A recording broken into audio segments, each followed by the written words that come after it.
Amen. But it's not required to hear me preach the word of God. If somebody gives, that's great. Amen. Sometimes I get gifts in different ways, not just money. And I love them all. God bless them. Hallelujah for thinking of me. Amen. And having food and raiment, let us be there with content. Amen. Having food and raiment, let us therewith be content.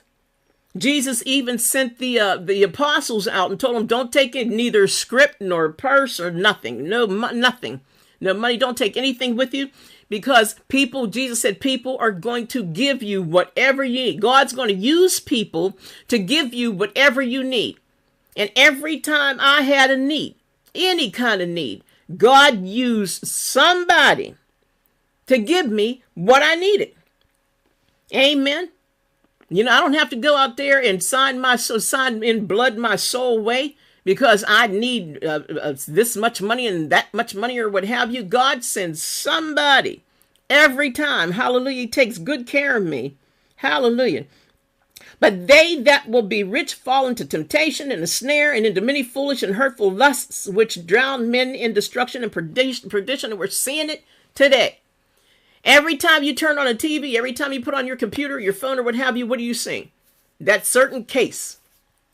That one certain case, all those years, people hung with this guy and they thought they were all that because they hung with him and they're friends with him and everything. And yeah, we have friends in high places. Bet you do. I bet you did. Did. I bet you did. Where you at now?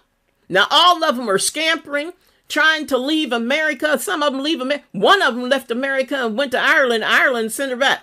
They said, leave. We don't want you here.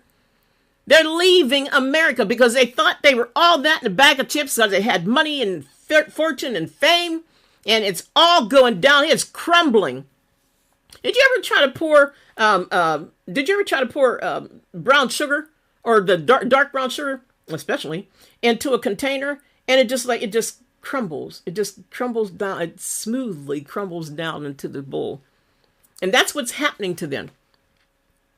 They're smoothly crumbling down into the bowl. Amen. Hallelujah. And that is exactly the love of money. Now, money is cool. Money is okay. God gave us that. Well, of course, it's the devil's institution, but God will allow us to use money as long as we need it, but don't fall in love with it. Just do not fall in love with it. Fall in love with the Creator, King of all kings and Lord of all lords that gave you that money. Amen.